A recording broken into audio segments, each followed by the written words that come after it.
January 3rd, 1889, Turin.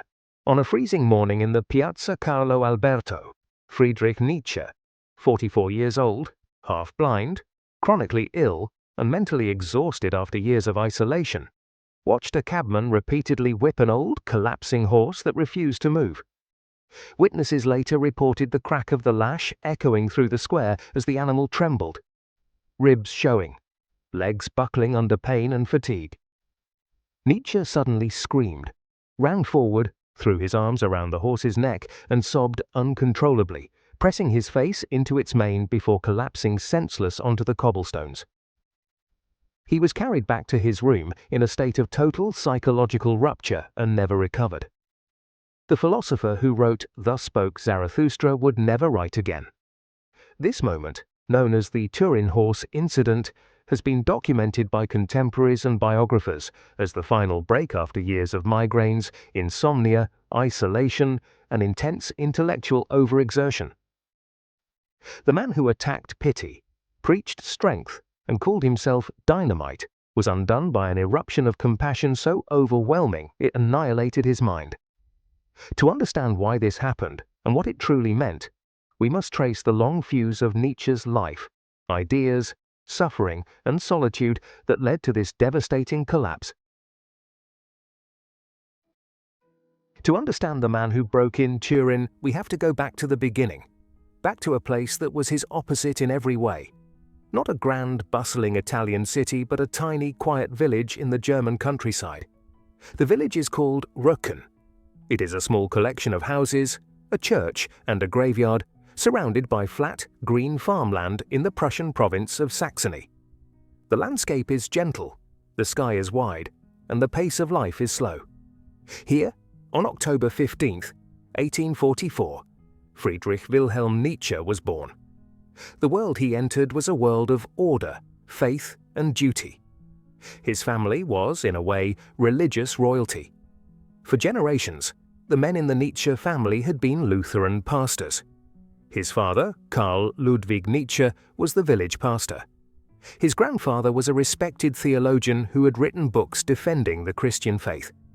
His great-grandfather had also been a pastor. Religion wasn't just something they did on Sundays. It was their identity. It was the family business. It was the air they breathed. Young Friedrich was even named after the King of Prussia, Friedrich Wilhelm IV. The king had personally helped his father get the job as the pastor of Röcken. So from his very first day, the boy was tied to the two most powerful forces in 19th century German life: the church and the state. He was born into the heart of the establishment he would one day try to tear down. No one could have guessed that this child, born into such piety and order, would grow up to declare that God was dead and to shake the foundations of that entire world. His father, Karl Ludwig, was a gentle, cultured man who loved music and was adored by his congregation. He had a beautiful voice and played the piano with skill and feeling. He was known for his kindness, his patience, and his deep, sincere faith. His mother, Franziska, was the lively daughter of another pastor, only 17 years old when she married. She was young, energetic, and devoted to her husband and children. Their home, the parsonage next to the church, was the center of the village's spiritual and social world.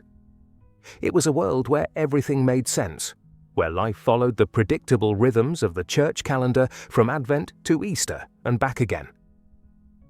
The seasons came and went. The crops were planted and harvested. The villagers were born, married, and buried. And through it all, the church stood at the center, a symbol of the eternal order that governed all things. God was not an idea to be debated. He was as real and solid as the stone walls of the church. Little Friedrich, or Fritz, as his family called him, was a serious, quiet, and unusually perceptive child. He seemed to absorb the solemn atmosphere of the parsonage into his very bones. He was known for his almost unnerving piety. He would play by himself for hours, and when other children were loud and boisterous, he was thoughtful and reserved. He could recite long passages from the Bible and sing hymns from memory, his high, clear voice filling the church. The villagers smiled and called him the little pastor. Everyone assumed he would grow up to be just like his father. But then that perfect, orderly world was shattered.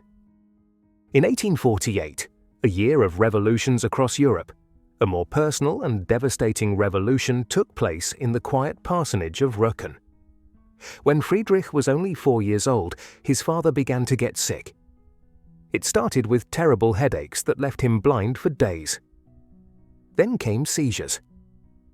Then a slow, horrifying decline. The family, in their grief and confusion, said he had fallen and hit his head. But the truth was likely something more sinister, a disease of the brain for which they had no name. For a year, the family watched in horror as the man they loved, the anchor of their world, slowly fell apart. The house that had once been filled with music and laughter was now filled with the sounds of suffering. The father who had once played the piano and sung hymns now lay in bed, crying out in pain, unable to recognize his own children. The little boy, who had worshipped his father, could only watch as this strong, kind man was destroyed from within. In July 1849, Karl Ludwig Nietzsche died. He was only 35 years old. Friedrich was not yet 5. The little boy had watched his father, the voice of God in their small world, descend into madness and death. It was a trauma that would mark him for the rest of his life. The official cause of death was recorded as softening of the brain. It was a vague, terrifying diagnosis that would echo darkly in Nietzsche's own life. He would spend his years plagued by his own mysterious illnesses, always fearing that his father's fate was waiting for him, a dark inheritance he could not escape. The tragedy was not over. Just 6 months later, Friedrich's younger brother, Ludwig Joseph, a toddler of only 2 years, also died suddenly. The cause was unknown. In the space of a few months, the little boy had lost his father and his brother. His safe, God-ordered world had been destroyed. The family lost their home, their income, and their respected place in the community. Years later, Nietzsche would remember a dream he had as a child shortly after his father's death. In the dream, he saw a grave open up, and his father, dressed in his burial shroud, rose from it. His father walked to the church, entered it, and then returned to the grave, carrying a small child in his arms. The grave closed over them both. The next morning, little Ludwig Joseph was dead. Whether this dream was real or a later invention, it captures something essential about Nietzsche's childhood. The sense that death was always close, always waiting, always ready to take the people he loved. His mother, Franziska, was now a 23-year-old widow with 2 young children, Friedrich and his sister, Elizabeth. She had no money and nowhere to go. The parsonage belonged to the church, not to the family, and they had to leave. She was forced to move with her family to the nearby town of Naumburg. There they started over in a small, cramped apartment. But it was a different kind of family now. Friedrich was now the only male in a house full of women. His mother, his grandmother, and 2 of his father's unmarried sisters. The house was quiet, pious, and filled with the memory of the dead. In this enclosed, female-dominated world, the young boy's religious devotion grew even stronger, almost desperate. His schoolmates continued to call him the little pastor. He was deeply, sincerely, passionately Christian. He would preach little sermons to his playmates. He would organize them into hymn-singing groups. He took his faith with a seriousness that was almost alarming in a child so young.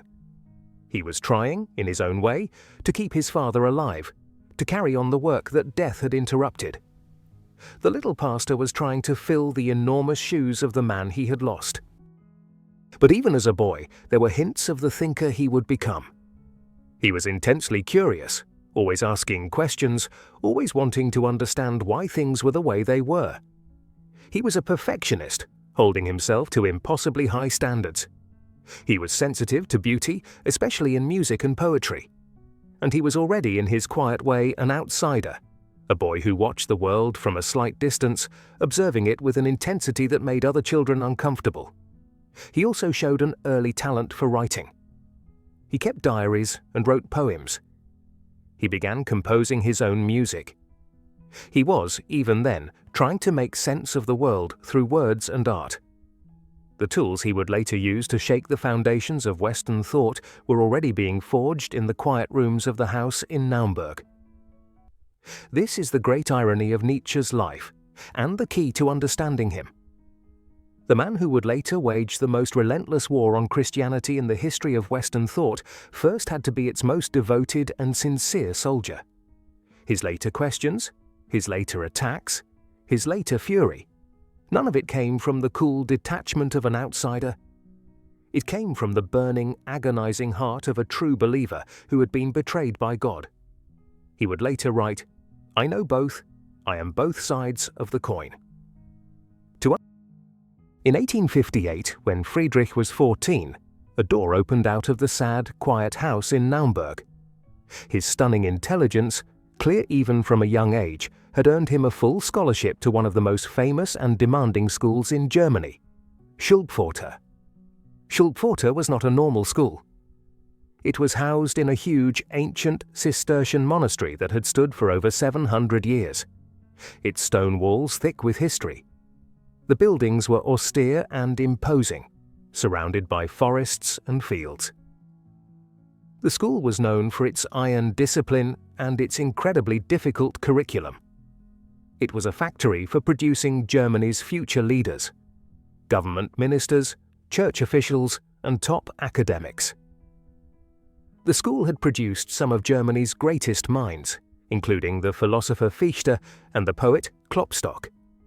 The days were long, the rules were strict, and the studies were relentless.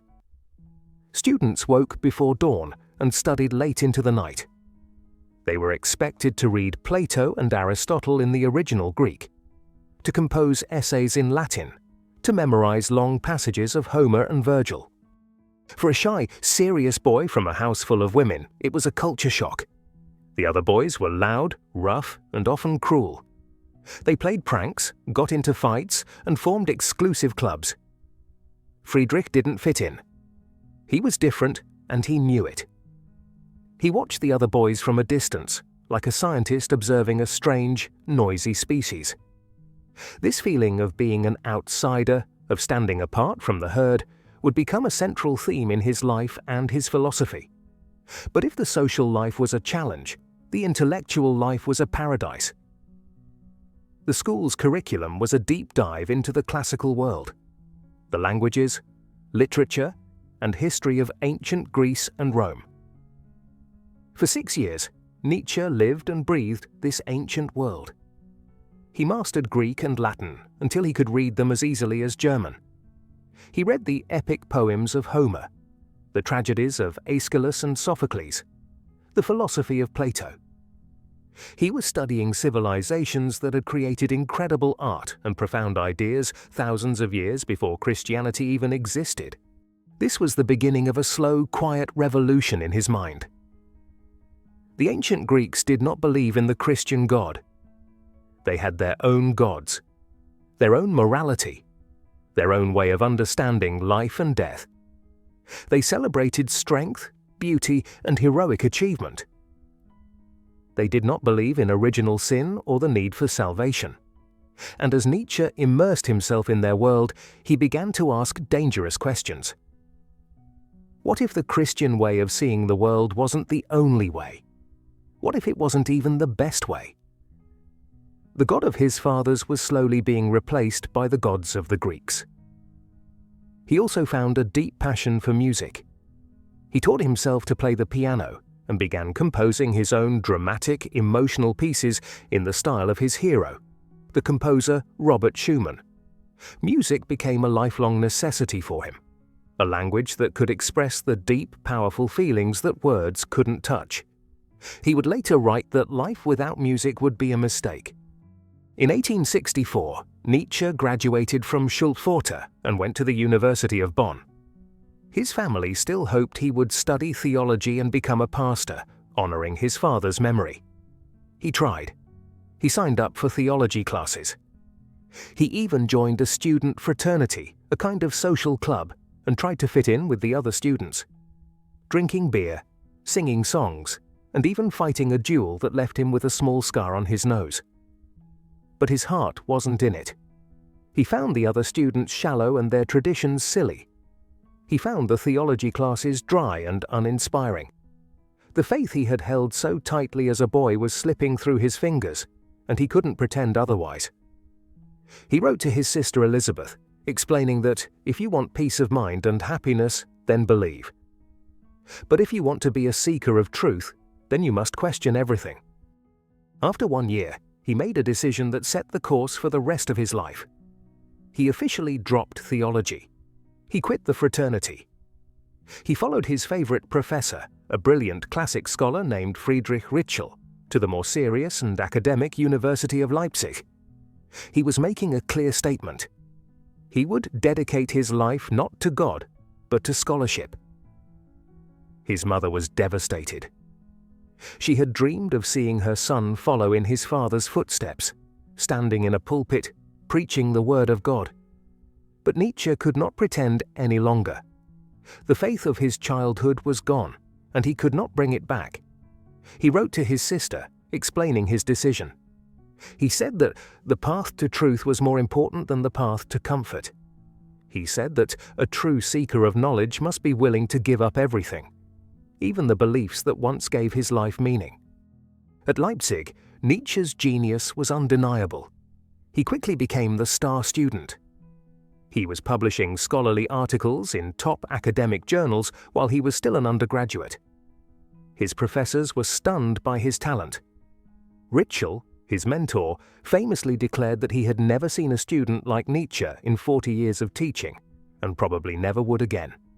But the most important discovery of his university years didn't happen in a lecture hall. It happened by accident in a dusty second-hand bookshop. One day in late 1865, while browsing the shelves, his hand fell on a book by a philosopher he barely knew, Arthur Schopenhauer. The book was called The World as Will and Representation. Nietzsche bought it, took it back to his lonely room, and started to read. He was completely consumed. He read it for days on end, barely sleeping or eating. It was, he later said, as if a demon were whispering to him from the pages. "Take this book home," the demon said. He obeyed, and his life was never the same. It was a philosophical earthquake, a revelation that shook him to his core. Schopenhauer's vision of the world was dark, powerful, and utterly godless. He argued that the universe was not the creation of a loving God with a divine plan. Instead, it was driven by a blind, irrational, and endlessly striving force he called the will. This will had no goal, no meaning, and no morality. It just pushed and struggled, creating a world of constant, unavoidable suffering. For Schopenhauer, life was a tragedy. The only temporary escape was through art, especially music, which could briefly silence the endless, painful striving of the will. For Nietzsche, who had felt the absence of God as a deep wound since his father's death, this was a revelation. Here was a thinker who looked directly into the darkness of existence without flinching, without the comforting illusions of religion. Here was a philosophy that took suffering seriously. Schopenhauer became his first great teacher, his philosophical father. The pastor's son had found a new and far more dangerous kind of scripture. He had found a way to be deeply philosophical without being Christian. Schopenhauer also introduced Nietzsche to another crucial idea: the supreme importance of art, especially music. For Schopenhauer, music was the highest of all the arts because it expressed the will directly, without the filter of concepts or images. It was a direct line to the deepest truths of existence. This idea would become central to Nietzsche's own thinking, and it would lead him, in just a few years, to the most important encounter of his life. At Leipzig, Nietzsche also had his first taste of war. In 1867, he was conscripted into the Prussian army and assigned to an artillery regiment. He was a terrible soldier, awkward and bookish, completely out of place among the rough, physical men of the cavalry. But he tried his best.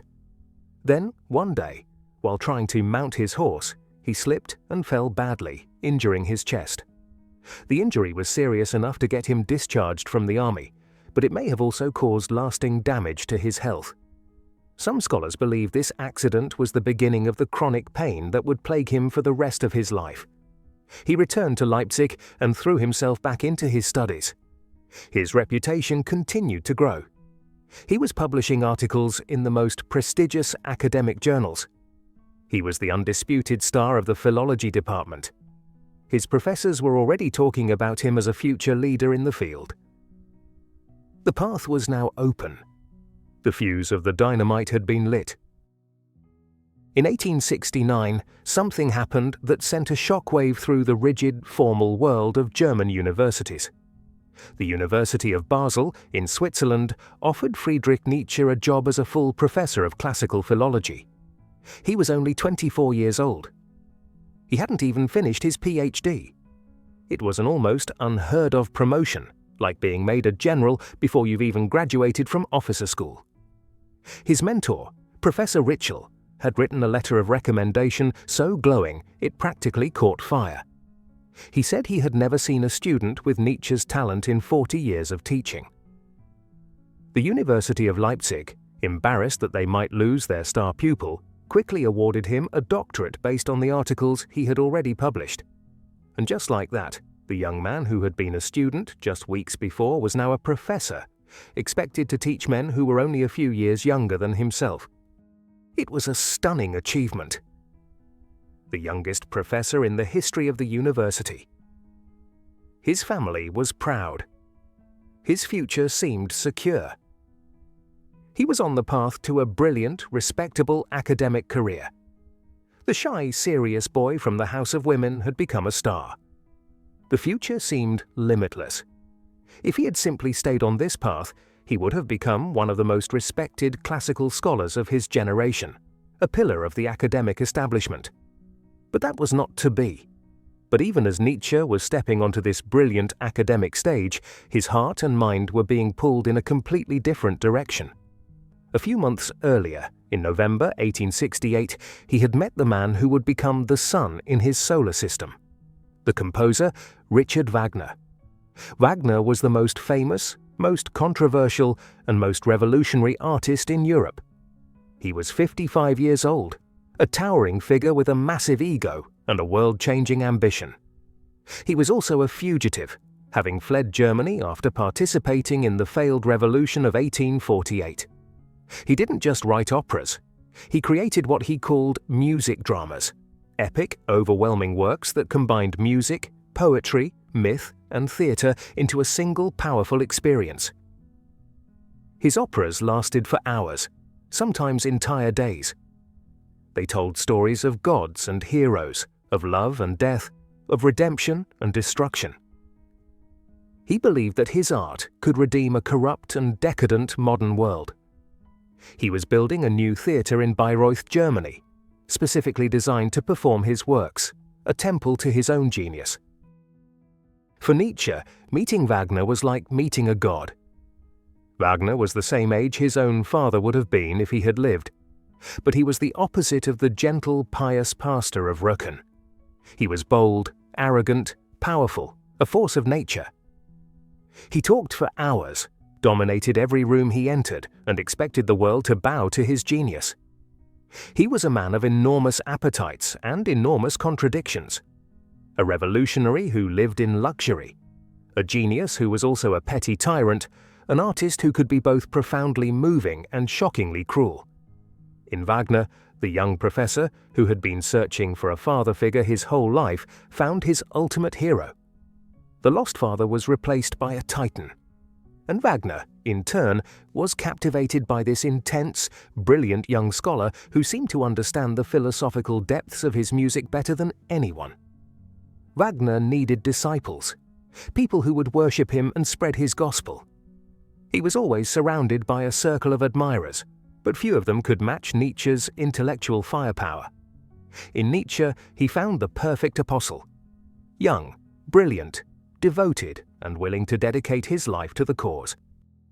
A powerful friendship was born. Nietzsche began making regular pilgrimages to Tribschen, the beautiful secluded villa on the shores of Lake Lucerne, where Wagner was living with his mistress, Cosima von Bülow, the daughter of the composer Franz Liszt. Life at Tribschen was an intoxicating escape from the dry, formal world of the university. It was a world of high art, radical ideas, and passionate conversation. Nietzsche would read ancient Greek plays aloud to Wagner, play piano arrangements of his latest compositions, and talk for hours about philosophy and music. He ran errands for the master. He bought him Christmas presents. He was, for a time, a member of the inner circle. He had finally found his spiritual home. He later wrote that it was the happiest time of his life. This intense devotion to Wagner became the driving force behind Nietzsche's first book. Published in 1872, it was called The Birth of Tragedy from the Spirit of Music. It was not the kind of book anyone expected from a young, promising professor of philology. It was a revolutionary manifesto. Nietzsche argued that the popular image of the ancient Greeks as calm, rational, and serene people was completely wrong. That was only one side of them, the side he called Apollonian, after Apollo, the god of light, order, and beautiful illusion. The Apollonian represented everything that was measured, harmonious, and controlled. It was the world of sculpture, of epic poetry, of the clear, bright forms of classical art. But the Greeks also had another darker side, the Dionysian, named after Dionysus, the god of wine, music, and ecstatic, chaotic frenzy. The Dionysian represented the wild, irrational, intoxicating forces of life. It was the world of music, of dance, of the loss of individual identity in the ecstatic union with nature and with other human beings. It was the acknowledgement that beneath the beautiful surface of civilization there lurked a terrifying chaos, a world of suffering and destruction. The true genius of the Greeks, Nietzsche claimed, was that they didn't run away from this terrifying, chaotic, Dionysian side of life. Instead, they faced it, and they gave it form and beauty through their art, especially their tragic plays. Greek tragedy, he said, was the perfect marriage of Dionysian chaos and Apollonian order. It allowed the Greeks to look directly into the abyss of existence and still say yes to life. And who, in the modern world, was the heir to this tragic vision? Who was the new Dionysus? Richard Wagner, of course. The book was a passionate philosophical defense of Wagner's art, and a declaration that it would save German culture from its shallow, scientific and soulless modern condition. Wagner and his circle were thrilled, but the academic world was appalled. Nietzsche's colleagues expected a careful, sober, scientific analysis of ancient texts. Instead, they got a wild, poetic, deeply personal book that seemed to have more to do with music and metaphysics than with philology. The backlash was swift and brutal. A brilliant young scholar named Ulrich von Wilamowitz-Müllendorf published a vicious point-by-point takedown of the book, titled Philology of the Future. He accused Nietzsche of being incompetent, of ignoring facts, of being nothing more than a philosophical cheerleader for Wagner. He called the book a disgrace to the profession. Nietzsche's academic career was destroyed overnight. His reputation was in tatters. His lectures at Basel, once popular, were now attended by only a handful of students. He had thrown down a challenge to the entire academic world, and they had cast him out. He had made his choice. He had sided with art against science, with Wagner against the university, with Dionysus against the dusty libraries of the establishment. It was a choice that would set him on a path of glorious and ultimately tragic isolation. He had gambled his entire career on his hero, and for a time it seemed like he had lost everything. He had sacrificed his brilliant future for his new father, and the consequences would be immense. And yet, even as his professional life crumbled, Nietzsche's personal devotion to Wagner only deepened. He spent every free moment he could at Tribschen. He was there for the birth of Wagner's son, Siegfried. He was there for the secret wedding of Wagner and Cosima. He was, for a few golden years, a member of the family. But the seeds of doubt were already being planted. Even as he worshipped Wagner the artist, Nietzsche was beginning to see the flaws in Wagner the man.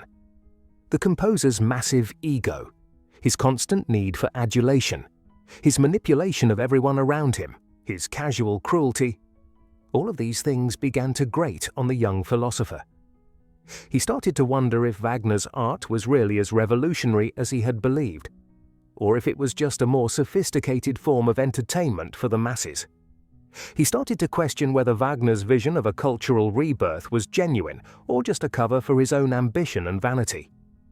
These doubts were still small, still easily suppressed, but they were there, like tiny cracks in a dam. And soon, the pressure would become too great to contain. The friendship between Nietzsche and Wagner, the professor and the titan, seemed like a sacred bond, a union of philosophy and music destined to change the world. But it was not destined to last. The seeds of its destruction were sown almost as soon as it began. In 1871, the scattered German states were unified into a single powerful German empire.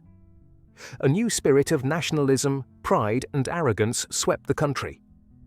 Germany had defeated France in a brutal war and was now the dominant power in Europe. And Wagner, always a brilliant opportunist, rode this wave. The revolutionary artist began to transform into a cultural icon of the new German state. He moved from his idyllic, isolated villa at Tribschen to the provincial town of Bayreuth. There, he began the massive project of building a new kind of theatre, the Festspielhaus, a temple dedicated solely to the performance of his own works. Nietzsche watched this transformation with a growing sense of dread. The intimate, magical circle at Tribschen, where ideas and art were everything, was gone. In its place was a huge, noisy, and often vulgar fundraising enterprise. Wagner, the man who had written essays attacking the corrupting influence of money and fame, was now chasing after the patronage of kings, aristocrats, and wealthy industrialists. The hero of ancient myths was now surrounded by the very pillars of society he had once claimed to despise. The artist was becoming a showman, and his revolutionary project was starting to look like a business. The final crushing disillusionment came in the summer of 1876, at the very first Bayreuth Festival. This was supposed to be the triumphant culmination of everything they had dreamed of. Wagner had spent years raising money, building his theatre, and preparing for this moment. The entire opera-loving world was watching. For Nietzsche, it was supposed to be the dawn of a new era in German culture. Instead, it was a nightmare. He arrived already sick, suffering from one of his blinding multi-day migraines. The heat was oppressive. The crowds were overwhelming. And what he found was not a sacred artistic ritual, but a gaudy, self-congratulatory social event. The audience was a parade of the German elite, generals in their uniforms, ladies in their expensive gowns, politicians and industrialists and aristocrats, all there to see and be seen. They gossiped, they preened, they showed off their wealth, they talked during the music, they left before the final act. They treated Wagner's revolutionary art as just another form of entertainment, a social occasion rather than a spiritual experience. The revolutionary spirit had curdled into a new kind of pompous nationalistic orthodoxy. This wasn't the rebirth of Greek tragedy. It was the birth of German kitsch. Tacky, sentimental, and self-satisfied. Nietzsche looked around at the crowd and saw not the free spirits he had hoped for, but the same old herd, dressed in their finest clothes. He saw the very Philistinism, the very shallow, self-satisfied bourgeois culture that Wagner's art was supposed to destroy. The revolution had been co-opted. The rebel had become the establishment. But the deepest and most painful break was philosophical. In the years since the birth of tragedy, Nietzsche's own thinking had been changing dramatically. He was moving away from the romantic, pessimistic ideas of Schopenhauer and Wagner. He was becoming a free spirit, a thinker dedicated to a sharp, scientific and psychological analysis of all beliefs and values. He was becoming a doctor of culture, diagnosing the sicknesses hidden behind our most cherished ideals. And just as Nietzsche was moving in this direction, Wagner was making a dramatic U-turn in the opposite one.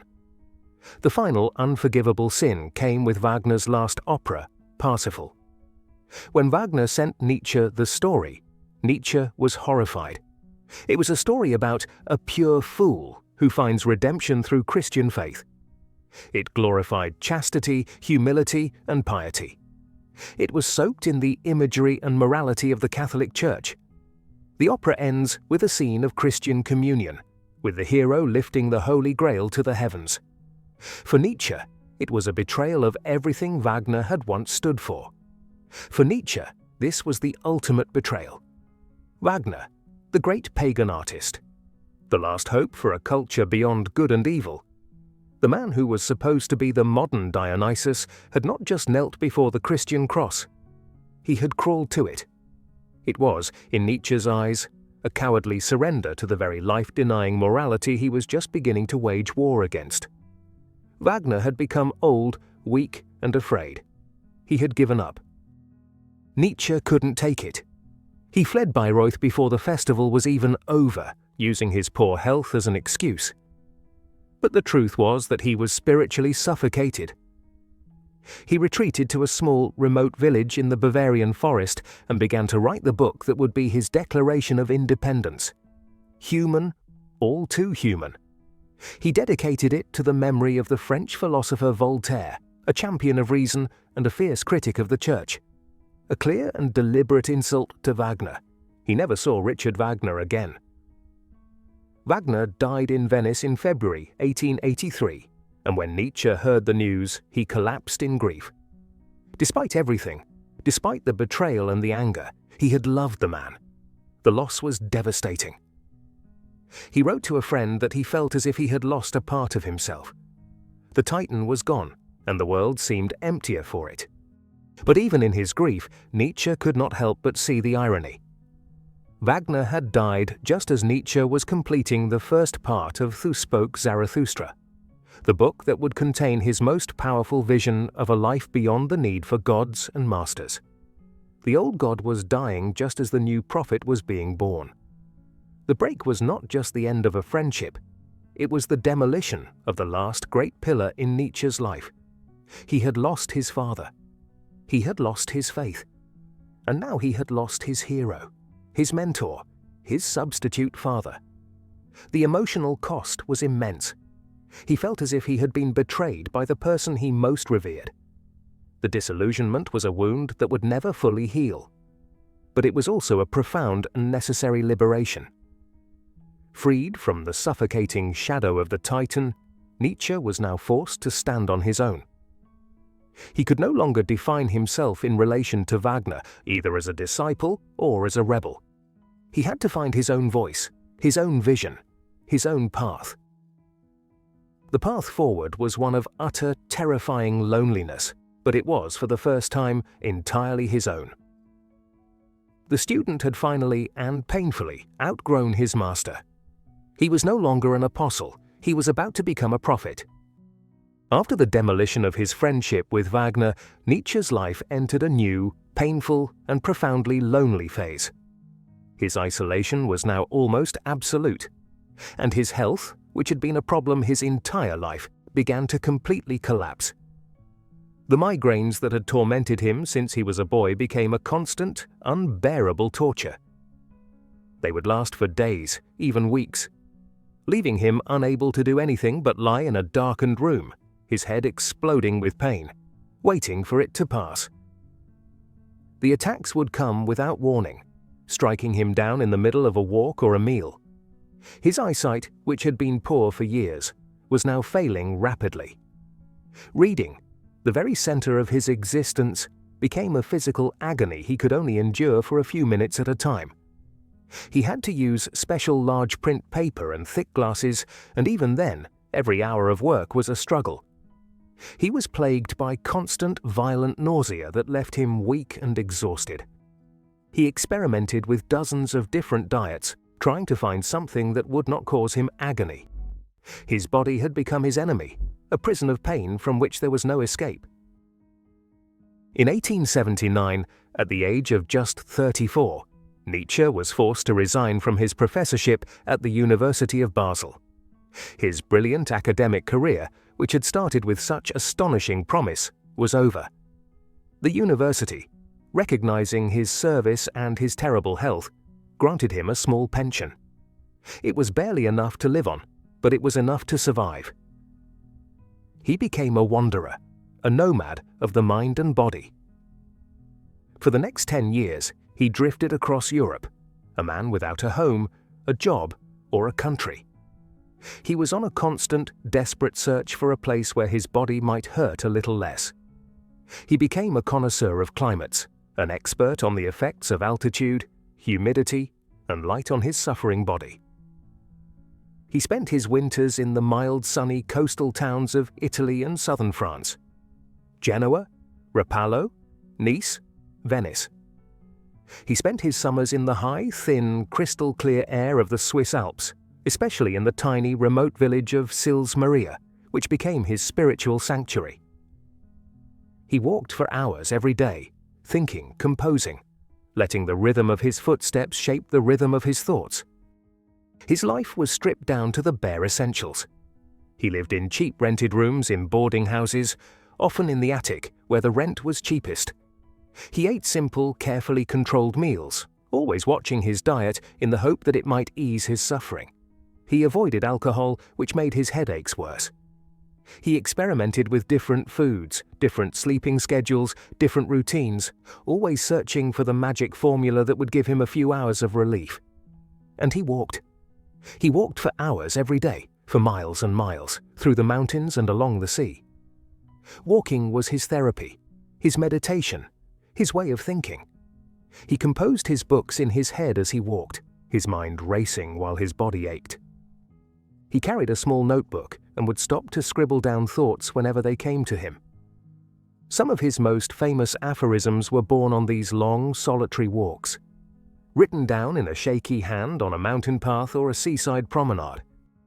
His solitude was almost total. He had no colleagues, no students, no wife, no children. His few remaining friends were scattered across Europe, and he communicated with them mostly through a constant stream of letters. He was a ghost, a shadow, a man living on the margins of society, almost completely invisible to the world. But out of this crucible of pain and loneliness, something remarkable was born. A new philosophy, and a new way of writing.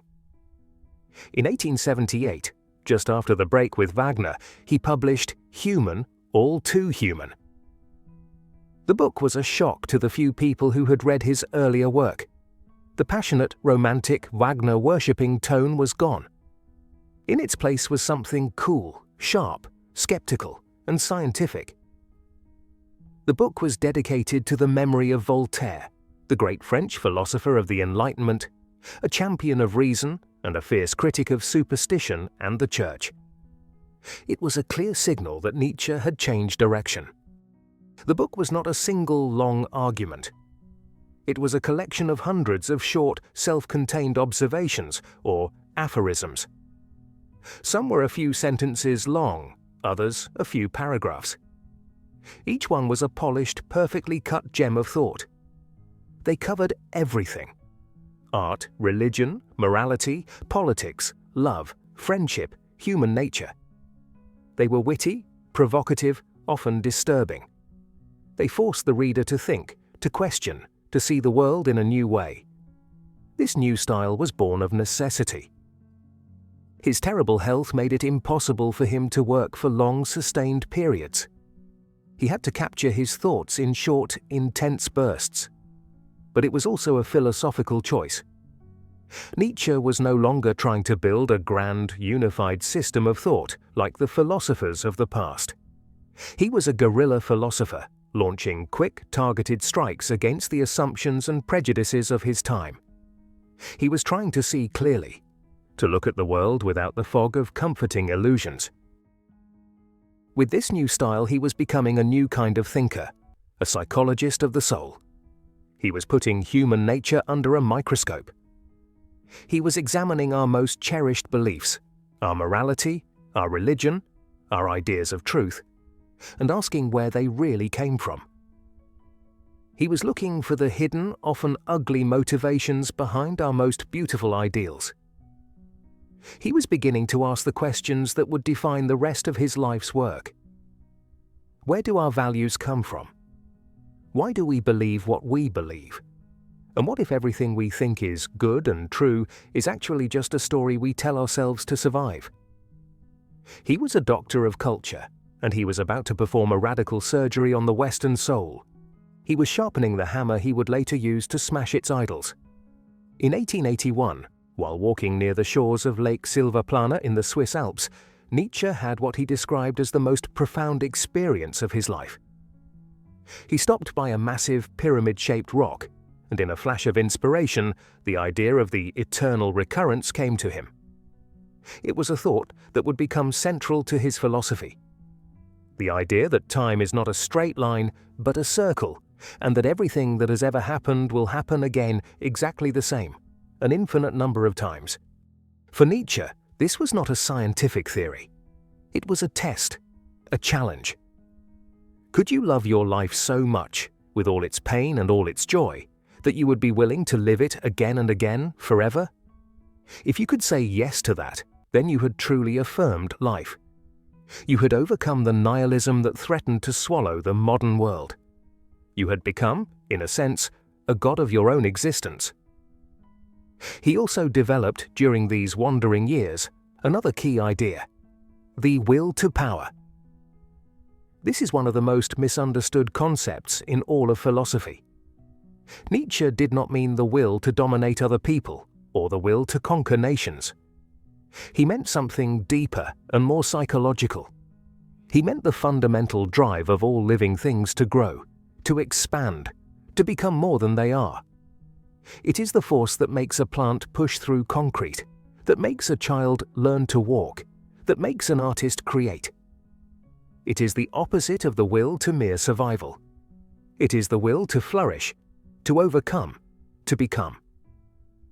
These ideas, the death of God, the eternal recurrence, the will to power, were the building blocks of a new philosophy. A philosophy for a world without God. A philosophy for a world that had to create its own meaning. And Nietzsche was about to give this philosophy its most powerful and poetic expression. In the spring of 1882, in the middle of his lonely, wandering existence, a brief and brilliant light appeared.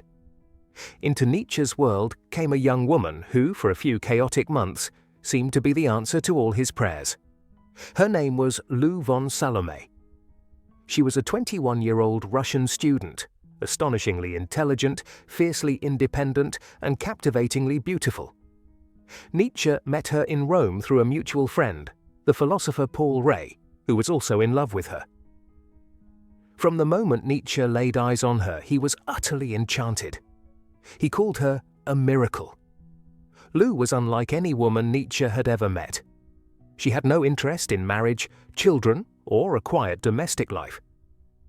She wanted to live a life of the mind, to study philosophy and psychology, to travel, and to be treated as an intellectual equal, not as a potential wife. She was, in many ways, the living embodiment of the free spirit that Nietzsche had been writing about in his books. She was also remarkably well-read and intellectually fearless. She could discuss Schopenhauer and Kant with ease. She was not intimidated by Nietzsche's reputation or his difficult ideas. She challenged him, argued with him, pushed back against his assumptions. For a man who had spent years surrounded by people who either ignored him or worshipped him, this was intoxicating. Here, at last, was someone who could meet him on his own level. He fell in love. Desperately, hopelessly, foolishly in love. After years of profound loneliness, he allowed himself to believe that he had finally found his soulmate, a disciple, a companion, someone who could not only understand his radical ideas, but also share his journey. Through Paul Ray, he proposed marriage to her. She refused. He proposed again, this time in person. She refused again. Lou did not want to be anyone's wife. What she proposed instead was something far more radical, and for the time, scandalous. A kind of intellectual trinity.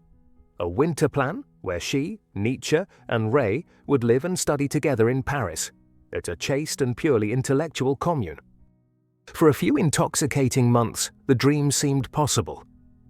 The three of them traveled together in Italy and Germany, their days filled with intense, passionate conversations about philosophy, art, and life. A famous photograph from this time shows Lou sitting in a small cart, playfully holding a whip, while Nietzsche and Ray stand in front, harnessed to the cart like horses. It's a strange, staged, and deeply revealing image. A joke that hints at the complicated and ultimately painful power dynamics of their relationship. The dream was doomed.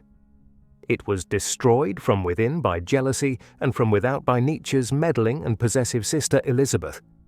Elizabeth hated Lou on sight.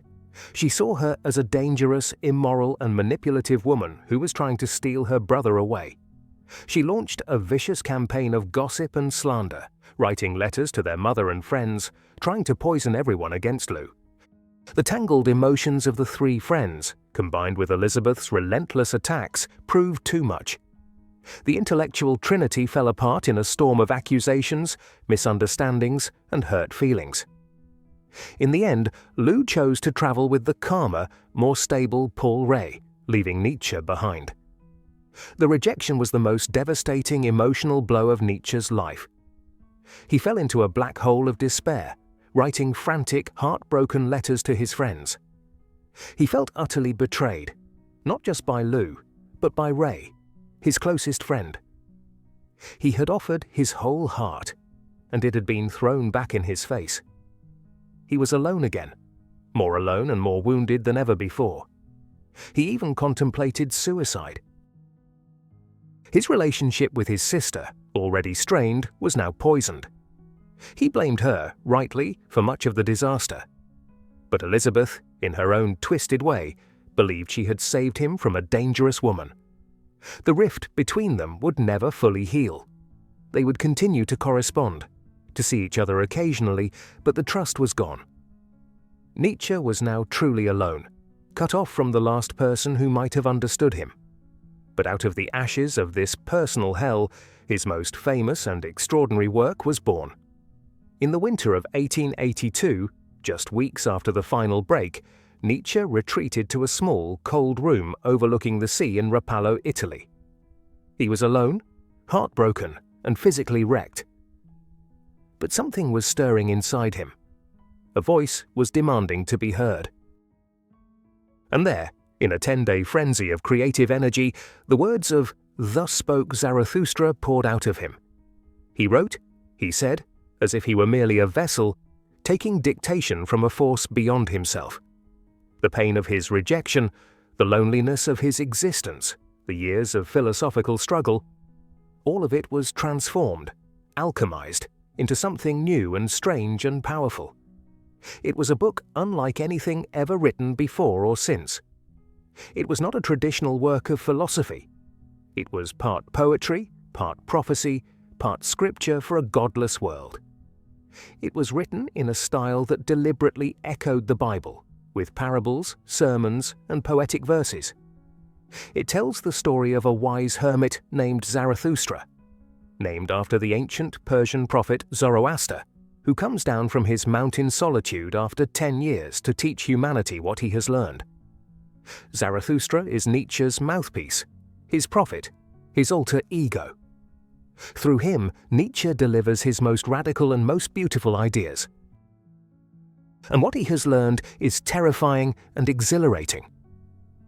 Through the voice of Zarathustra, Nietzsche announces his most revolutionary ideas. He declares that God is dead. This is not a triumphant shout, but a diagnosis of a cultural fact. The religious faith that had been the foundation of Western civilization for 2,000 years was no longer believable. And without it, humanity was facing a terrifying crisis. Nihilism, the creeping suspicion that nothing matters, that life has no meaning or purpose. But Zarathustra does not just bring bad news. He also offers a way forward, a new goal for humanity. He speaks of the Übermensch, a German word often translated as Superman or Overman. This is not a comic book hero with a cape. It is not a master race. It is a vision of what human beings could become now that God is dead. The Übermensch is a person who does not need an external authority, God, the state, tradition, to give them their values. They are strong enough to create their own values, to embrace life in all its beauty and terror, to become the masters of their own destiny. They are not cruel or domineering. They are creative, life-affirming, and self-overcoming. They are what we could become if we had the courage. And Zarathustra teaches the most difficult idea of all, the eternal recurrence. This is a thought experiment, a test. Imagine Zarathustra says that this life you are living, with all its joys and all its sorrows, every single moment, will repeat itself, exactly as it is, an infinite number of times. Could you embrace that fate? Could you love your life so much that you would be willing to live it again and again, forever? That, for Nietzsche, is the ultimate affirmation of life. Nietzsche believed Zarathustra was his masterpiece, a gift to all of humanity for all time. But the world was not ready for it. The first parts of the book sold only a few dozen copies. He had to print the fourth and final part himself at his own expense and give away the copies to the few friends who were still speaking to him. The prophet had delivered his sermon, but the pews were empty.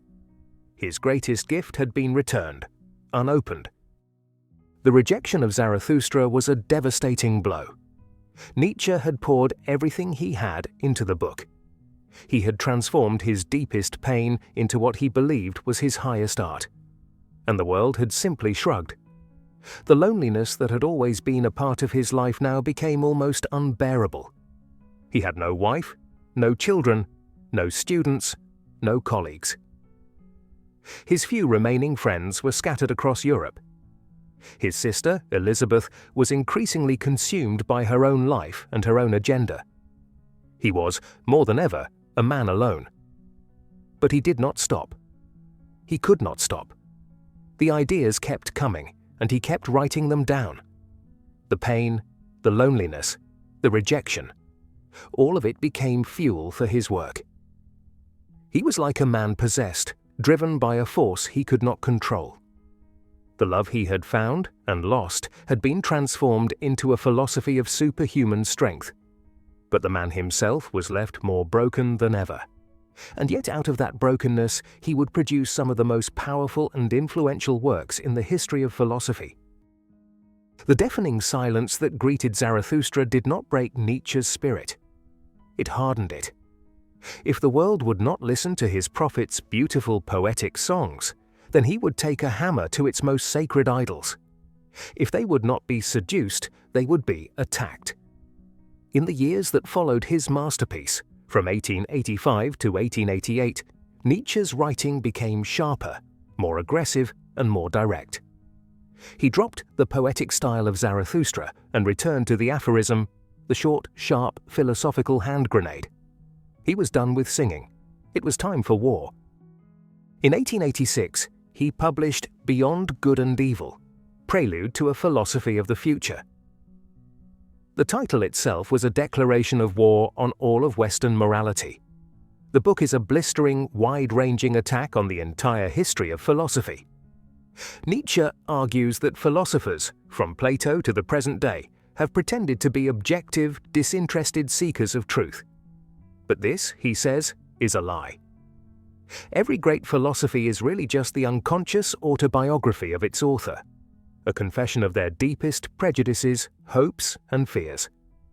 He attacks the very idea of truth as we usually understand it. He suggests that what we call truth is often just a useful fiction, a story we tell ourselves to make sense of a chaotic and meaningless universe. He questions whether there is any such thing as a fact that exists independently of our interpretation of it. He calls for a new kind of philosopher, a free spirit who is honest enough to admit this and brave enough to move beyond the simplistic black and white morality of good and evil to create new life-affirming values. This new philosopher would not be a servant of truth, but a creator of values, an artist of life. This is the philosopher of the future, the one who will lead humanity out of the shadow of the dead God and into a new era of human flourishing. Then, in 1887, he published what many consider his most focused, brilliant, and disturbing book, On the Genealogy of Morals. It is a short book composed of 3 essays, but it packs an incredible punch.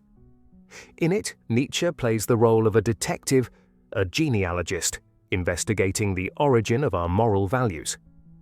He asks a simple but devastating question: where do our ideas of good and evil actually come from? His answer is a shocking historical narrative. He argues that in ancient times, in the warrior societies of Homeric Greece or the Roman Republic, good was simply a description of the ruling class. The nobles, the strong, the powerful, the healthy. They looked at themselves and said, "This is what it means to be good." Good meant noble, proud, strong, and beautiful. Bad simply meant common, weak, and pathetic. But then something extraordinary happened. A group of people who were the opposite of the nobles, the weak, the oppressed, the slaves, carried out a brilliant, history-changing act of revenge. They couldn't win on the battlefield, so they won by changing the rules of the game. They performed what Nietzsche calls the slave revolt in morality. They took the noble values of pride, strength, and power, and they relabeled them as evil.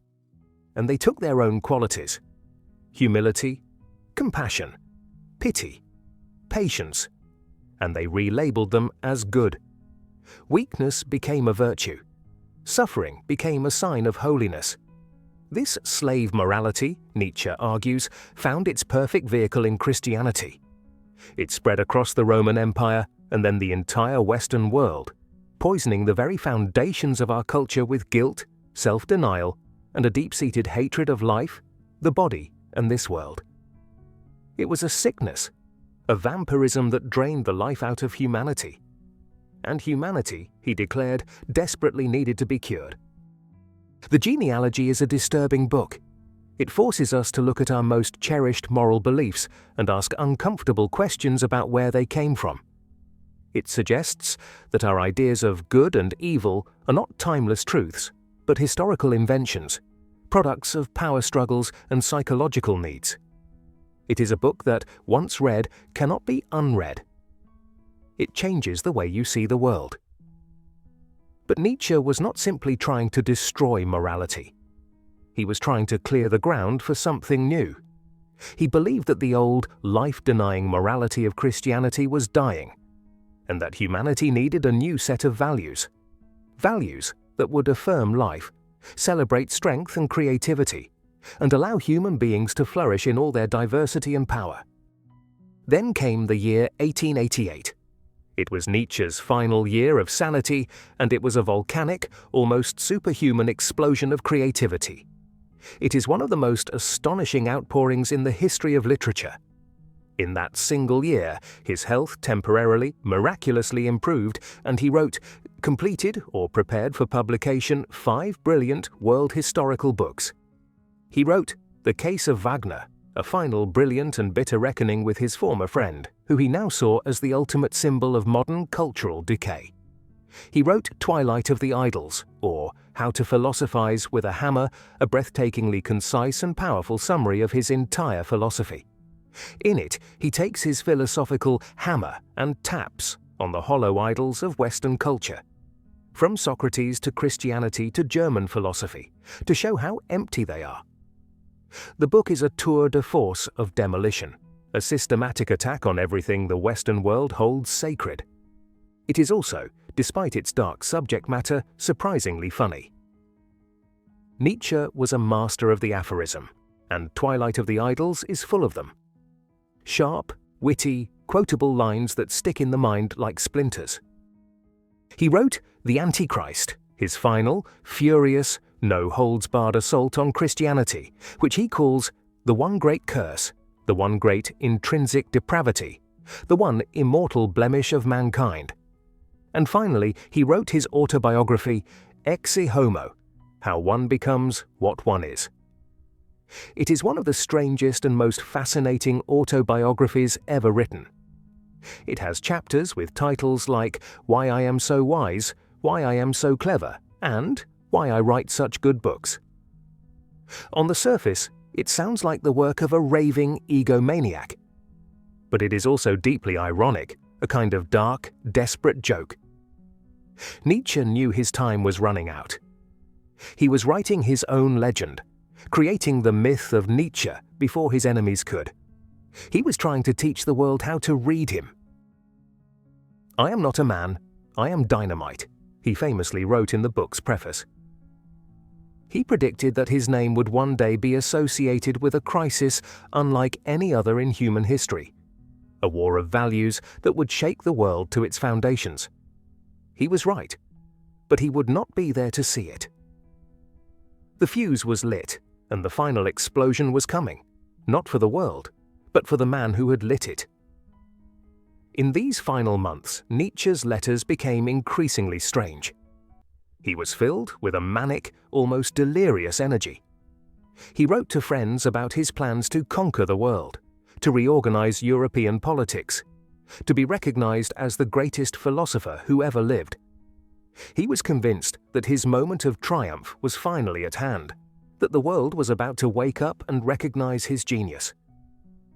But there was something else in those letters too. A desperate loneliness, a longing for connection, a plea to be understood. He wrote to his few remaining friends, begging them to read his books, to tell him what they thought. He was like a man shouting into a void, hoping for an echo that never came. The mind that had produced some of the most brilliant and disturbing ideas in the history of philosophy was now beginning to consume itself. The dynamite was about to explode, and when it did, it would destroy not the world, but the man who had made it. In the final weeks of 1888, living in his beloved city of Turin, Nietzsche was writing with a terrifying, feverish energy. His letters to friends from this time are filled with a strange, ecstatic, almost manic joy. He felt that he was on the verge of a great breakthrough, that the world was finally about to recognize him. He believed his philosophical dynamite was about to explode. But the dynamite was exploding inside his own mind. His letters became increasingly bizarre. He was making grandiose, delusional claims. He began signing his name not as Friedrich Nietzsche, but as Dionysus, or the Crucified. He wrote short, mad notes, the so-called madness letters, to the kings of Europe, to the Pope, to his former friends, announcing that he was God, that he was having all anti-Semites shot, that he was about to reorganize the world. "I would much rather be a Basel professor than God," he wrote to one friend. "But I have not dared to carry my private egoism so far as to neglect the creation of the world on its account." To Cosima Wagner, Richard's widow, he wrote simply, "Ariadne, I love you. Dionysus." Then came January 3rd, 1889, the day of the horse, the day the mind finally and irrevocably broke. One of the madness letters reached his old friend and former colleague from Basel, the loyal church historian Franz Overbeck. The letter was signed "The Crucified." Overbeck read it and knew instantly that something was terribly wrong.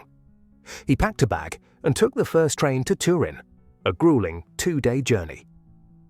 What he found when he arrived was heartbreaking. Nietzsche was no longer himself. The sharp, brilliant, incisive mind was gone. In its place was a confused, gentle, childlike shell. He would sit at the piano, pounding the keys and singing chaotically. He would dance around the room like a child. He would claim to be God, or the King of Italy, or any number of famous people. He embraced Overbeck, weeping, then would lapse into long, vacant silences. The light had gone out. Overbeck managed to get the broken man back to Basel. Nietzsche was placed in a psychiatric clinic. From there, he was transferred to an asylum in Jena, Germany. The doctors diagnosed him with paralysis progressiva, a common diagnosis at the time for a condition believed to be caused by the late stages of syphilis. For over a century, this was the accepted story. Nietzsche had contracted syphilis as a young man, perhaps during a visit to a brothel in his student days, and it had finally destroyed his brain. But modern scholars are not so sure. His symptoms don't perfectly match those of syphilis. The progression of his illness was unusual. Some now believe he may have had a slow-growing brain tumor, or a rare genetic disorder called CADASIL, or some other neurological disease. Some have even suggested that his collapse was the result of years of overwork, isolation, and the abuse of various medications he took to manage his chronic pain. The truth is, we will probably never know for certain what caused his collapse. The mystery of his madness, like the mystery of his genius, remains unsolved. After a year in the asylum, his elderly mother, Franziska, did something heroic. She refused to let her son rot away in an institution. She took him home to Naumburg, to the same house where he had grown up. The great philosopher, the prophet of the Übermensch, was now a helpless invalid. He could no longer read or write. He did not seem to recognize his own books.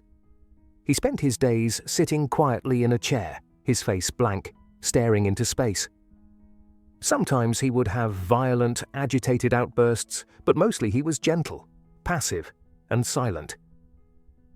His mother cared for him with a simple, powerful, unconditional love. She fed him, she washed him, she took him for walks in the garden. She read to him, though it was unclear if he understood. She protected him from the growing number of curious visitors who came to gawk at the famous mad philosopher. He was not a philosophical exhibit to her. He was her son, her poor, sick Fritz, and she loved him. There is something deeply moving about this final chapter of Nietzsche's life. The man who had written so powerfully about the will to power, about the need to overcome weakness, about the dangers of pity, was now utterly dependent on the pity and care of others. The man who had declared war on Christianity was now being cared for by a devout Christian mother who prayed for his soul every day. The ironies were endless and heartbreaking. In 1897, Franziska died. The care of the silent, mindless Nietzsche now passed to his sister, Elizabeth. She had recently returned to Germany from Paraguay, where she and her fanatically anti-Semitic husband, Bernhard Förster, had tried to found a racist, utopian colony called New Germany. The colony had been a miserable failure, and her husband had killed himself. Now Elizabeth saw a new opportunity for fame and influence. She moved her invalid brother to a grand villa in the city of Weimar, which she grandly named the Nietzsche Archive. There she put him on display. The silent philosopher, dressed in a white toga-like gown, sitting in his wheelchair, became a living exhibit, the centerpiece of a cult she was carefully constructing around his name and his work. On August 25, 1900, after suffering a series of strokes, Friedrich Nietzsche died. He was 55 years old. His sister arranged a grand theatrical funeral. He was buried in the churchyard of the village of Röcken, the place where he was born, in the family plot, right next to the father he had lost so long ago. The man who had declared God dead was laid to rest in the shadow of a Christian church. The irony of his final resting place was not lost on those who knew his work. The fierce critic of Christianity, the man who had called himself the Antichrist, was now sleeping for eternity beside the father who had devoted his life to the Christian God. It was a final, silent contradiction, a last bitter joke. But even as his body was lowered into the ground, his ideas were beginning to spread. The books that had been ignored during his lifetime were now being discovered, translated, and debated across Europe. A new generation of artists, writers, and thinkers was finding in his work a voice for their own doubts, their own rebellions, their own search for meaning in a world that seemed to have lost its center. His life of struggle was over, but the war for his soul was just beginning. The man who had lived like a ghost for a decade was now a ghost in his own life story, a silent prop in a drama he could no longer understand. And the person who would control that drama, who would shape his legacy for the next half-century, was his sister Elizabeth.